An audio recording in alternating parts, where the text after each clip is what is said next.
जब ये ख़त किसरा तक पहुंचा तो इसने अपने गुरूर और तकब्बुर में गुस्से में आकर आप सल्लल्लाहु अलैहि वसल्लम के ख़त मुबारक की बेअदबी करते हुए इसे फाड़ दिया, क्योंकि ख़त में इसका नाम अल्लाह के रसूल सल्लल्लाहु अलैहि वसल्लम के बाद लिखा गया था। इस गुस्ताखी के जवाब में रसूलुल्लाह सल्लल्लाहु अलैहि वसल्लम ने फरमाया कि ऐ अल्लाह, इसकी बादशाहत को टुकड़े टुकड़े कर दे।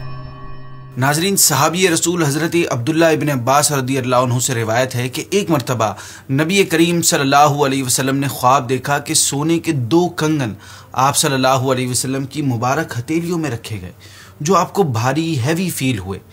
फिर आपको ये वही की गई कि इन पर फूंक मारें। जब आपने फूंक मारी तो वो उतर गए। प्यारे आका ने इस ख्वाब की ताबीर यूँ फरमाई कि 2 झूठे नबी जाहिर होंगे, एक कबीला सना का असवद अंसी और दूसरा कबीला यमामा का मुसैलिमा कज़्ज़ाब। मुसैलिमा कज़्ज़ाब के बारे में हमने लास्ट वीडियो में डिटेल में जाना था। आज हम जिस तारीखी दुश्मन और हिस्टोरिक एनिमी के बारे में जानेंगे वो है नबूवत का झूठा दावेदार असवद अंसी। नाजरीन, असवद अंसी के बारे में हमें जानने के लिए हिस्ट्री में थोड़ा पीछे जाना होगा। आज से 1500-1600 साल पहले यमन हिमयर के ज़ेर हुकूमत था। फिर हबशा के बादशाह ने अपने 2 सरदारों अबरहा और अरियात को भेजा ताकि वो इस यमन पर कब्जा करें। इन दोनों ने हिमयर से यमन छीन लिया और इस तरह वहाँ हबशा के तहत हुकूमत कायम हो गई। इसके बाद अबरहा और अरियात के दरमियान इख्तिलाफ, जंग और पूरे यमन पर इसकी हुकूमत कायम होने के बारे में हमने कुछ वीडियोस पहले सुन लिया था। नाजरीन, असहाबे फील के वाक़ये में अबरहा की मौत के बाद इसका बेटा हुकूमत में आया, फिर इसका भाई हाकिम बना। कहा जाता है कि यमन पर हबशा की हुकूमत 70 साल तक कायम रही।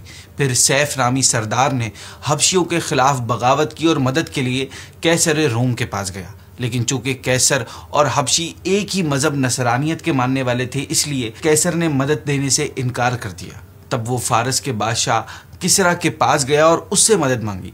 किसरा ने जेल में कैद अपने कुछ फौजियों को इसके साथ रवाना किया, जिनमें वहज नामी एक शख्स लीड कर रहा था। खैर, इन्होंने हबशियों के साथ जंग की, अबरहा के बेटे को कत्ल कर दिया और यमन को आज़ाद करवा दिया। सना पर कब्जा करने के बाद सैफ को उसके आबाई अजदाद की रिवायात के मुताबिक तख्त पर बिठाया गया और हर जगह से लोग उसे मुबारकबाद देने के लिए आए।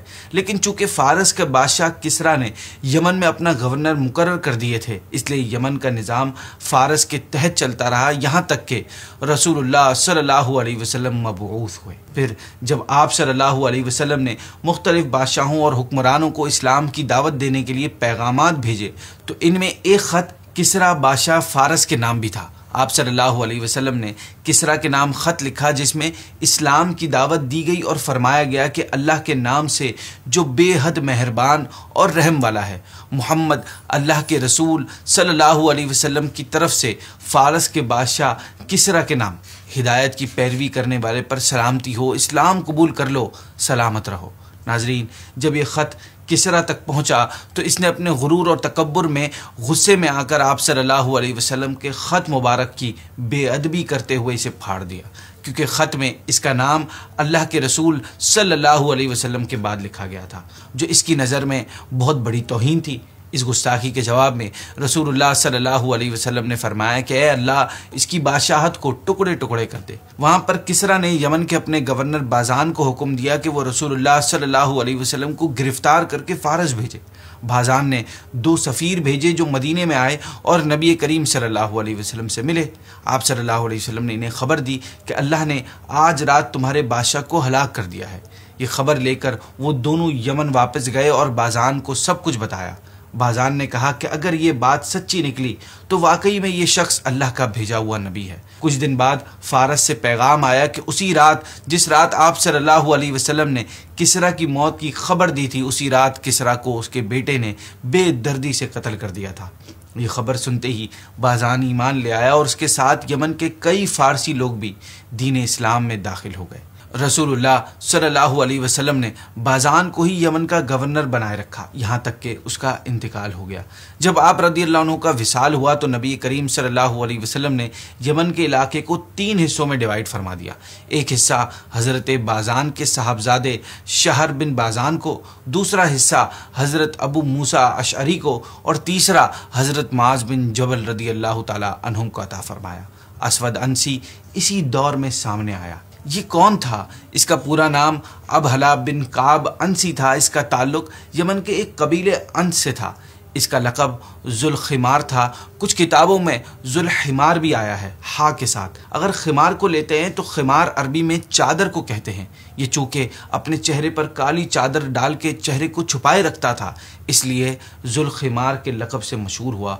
और जुल्हिमार की वजह यह बयान की गई है कि इसके पास एक काला गधा था जिसे इसने ट्रेन किया हुआ था। वो गधा इसके सामने सजदा किया करता था।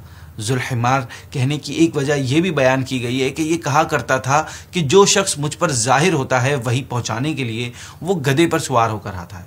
वैसे एनीवेज इसकी चादर भी काली थी और गधा भी काला था, इसलिए इसे अस्वद यानी काला सिया कहा जाता था। शुरू में ये काहिन था, यानी लोगों को फ्यूचर प्रिडिक्ट करके बताता था। इसका राज ये था कि इसके पास 2 हमजाद शैतान यानी जिन थे जो इसको छुपी हुई बातें बताते थे।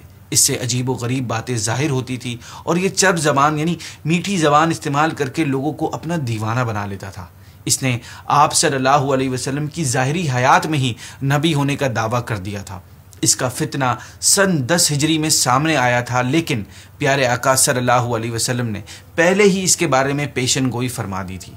आप सल्लल्लाहु अलैहि वसल्लम ने जब सहाबाए कराम को यमन के इलाकों में बतौर इस्लामी हुक्मरान और गवर्नर मुकर्रर फरमाया तो इसने उन सहाबाए कराम को एक ख़त लिखा जिसमें कहा कि ए हमारे मुखालिफों, जो ज़मीनें तुमने हमसे छीनी है उन्हें वापस कर दो और जो कुछ तुमने जमा किया है उसे हमारे लिए छोड़ दो, क्योंकि हम इसके ज़्यादा हकदार हैं। फिर ये नजरान की तरफ गया और 10 दिन बाद इसने नजरान पर कब्जा कर लिया। फिर ये सना की तरफ बढ़ा जहाँ इसका मुकाबला शहर बिन बाजिन से हुआ। इसने आपको शहीद करके आपकी बीवी मरज़बाना को अपनी ग़ुलामी में ले लिया और सना पर कब्जा कर लिया। तारीख की कुछ किताबों में आता है कि इसने मरज़बाना से निकाह कर लिया था। यह अपने आप को नबी ना मानने वालों पर जुल्म व सितम करता था। एक मशहूर ताबई गुजरे हैं हज़रत अबू मुस्लिम खुलानी रहमतुल्लाहि तआला अलैह। जब असवद ने नबूवत का दावा किया था तो इसने आप रहमतुल्लाहि अलैह को बुलवा कर पूछा, क्या तुम इस बात की गवाही देते हो कि मोहम्मद सल्लल्लाहु अलैहि वसल्लम अल्लाह के रसूल हैं? आपने फरमाया कि हाँ। उसने पूछा, क्या तुम इस बात की गवाही देते हो कि मैं अल्लाह का रसूल हूँ? आपने फरमाया, मुझे सुनाई नहीं देता। ये जवाब सुनकर उस बदबख्त को गुस्सा आ गया। उसने अपने सिपाहियों से कहा कि आग जलाओ। फिर जब आग खूब भड़क उठी तो उसने आग को उस आग में फिकवा दिया, लेकिन अल्लाह की कुदरत के आग ने आपको ज़रा सा भी नुकसान नहीं पहुंचाया। ये देखने के बाद असवद अंसी के कुछ चेलों ने इससे कहा कि तू इन्हें अपने शहर में रहने दिया तो ये तेरे खिलाफ फसाद बर्पा कर देंगे, इसलिए अपने शहर से निकलवा दे। सो फिर आपको जिला वतन कर दिया गया। खैर नाजरीन, यमन में असवद अंसी का सर्कल मुसलसल बढ़ता जा रहा था। इसकी हुकूमत आग के शोलों की तरह फैलती जा रही थी। जब ये यमन के इलाकों में जुल्म सितम कर रहा था और अपनी हुकूमत को बढ़ाने जा रहा था, इसी दौरान हज़रत माज बिन जबल और हज़रत मूसा अशअरी रदी अल्लाह तआला अन्हुमा वहाँ से एक दूसरे इलाके की तरफ रवाना हो गए, जहाँ वो रसूलुल्लाह सल्लल्लाहु अलैहि वसल्लम के दूसरे हुकाम से मिले। यमन के हालात की खबरें जब आप सल्लल्लाहु अलैहि वसल्लम तक पहुंची तो आपने इस इलाके में मौजूद सहाबाए कराम को पैगाम भिजवाया कि तुम इकट्ठे होकर जिस तरह मुमकिन हो असवद अंसी का शर और फसाद को ख़त्म करो। इस पर सहाबाए कराम एक जगह जमा हुए और मरज़बाना, जो पहले शहर बिन बाजान की ज़ौजा थी, उन्हें पैगाम पहुँचाया कि तुम जानती हो कि इस शख्स ने तुम्हारी कौम पर कितना जुल्म किया है। इसने तुम्हारे शोहर को कत्ल कर दिया है, तुम्हारी कौम में खून रेज़ी की है और औरतों को ज़लील किया है। क्या तुम इसके खिलाफ हमारा साथ दोगी? मरज़बाना ने कहा, किस काम में? जवाब दिया गया, इसे यहाँ से निकालने में। मरज़बाना ने फिर पूछा कि मदद निकालने के लिए चाहिए या कत्ल करने के लिए? कहा, कत्ल करने के लिए। यह सुनकर मरज़बाना राज़ी हो गई और जवाबी पैगाम भिजवाया कि अल्लाह की कसम, मुझे दुनिया में कोई शख्स इससे ज़्यादा नापसंदीदा नहीं है, क्योंकि ना तो ये हक़ पर कायम होता है और ना ही किसी की हुर्मत का ख्याल रखता है। जब आप लोग इसके ख़िलाफ़ मंसूबा बना लें, प्लान कर लें, तो मुझे ख़बर पहुँचा दीजिएगा। मैं आप लोगों को अंदरूनी मामलात की ख़बरें पहुँचा दूँगी। नाजरीन, प्लानिंग हो जाने के बाद मरज़बाना ने 2 लोगों को तैयार किया। वो रात को दीवार के ज़रिए चोरी छुपे असवद के कमरे में दाखिल होकर उसे कत्ल कर देंगे। इनमें से एक का नाम हज़रत फ़िरोज़ देलमी रदी अल्लाह तआला अन्हु था। जब असवद के कत्ल की रात आई तो मरज़बाना ने असवद को बहुत ज़्यादा खालिश शराब पिला दी, जिससे वो मदहोश हो गया। इसी दौरान हज़रत फ़िरोज़ देलमी कमरे में दाखिल हुए इसके और इस कज़्ज़ाब को कत्ल करके इसके अंजाम तक इसे पहुँचा दिया। नाजरीन, असवद अंसी के दरवाजे पर 1000 पहरेदार इसकी हिफाजत के लिए हुआ करते थे। जब हज़रत फ़िरोज़ देलमी इस बदबख्त को कत्ल कर रहे थे तो इसके मुंह से गाय के चिल्लाने की अजीब सी बड़ी आवाज़ निकल रही थी। ये आवाज़ सुनकर वो सारे के सारे पहरेदार इसकी तरफ दौड़े, मगर मरज़बाना ने इन्हें ये कहकर मुतमईन कर दिया कि खामोश रहो, तुम्हारे नबी पर वही आई है। ये सुनकर वो सारे के सारे अकल के अंधे पुरसुकून हो जाते थे और वहाँ से चले जाते थे। तो इस तरह नाजरीन सन 11 हिजरी सफ़र के महीने में असवद अंसी वासिले जहन्नम हुआ। असवद अंसी को कत्ल करने वाले हज़रत फ़िरोज़ देलमी रदी अल्लाह ताला अन्हु प्यारे आका के सहाबी नज्जाशी बादशाह के भांजे और मरज़बाना के चचाज़ाद थे। आपने 10वें साल मदीना मुनव्वरा में हाजिर होकर इस्लाम कबूल किया था।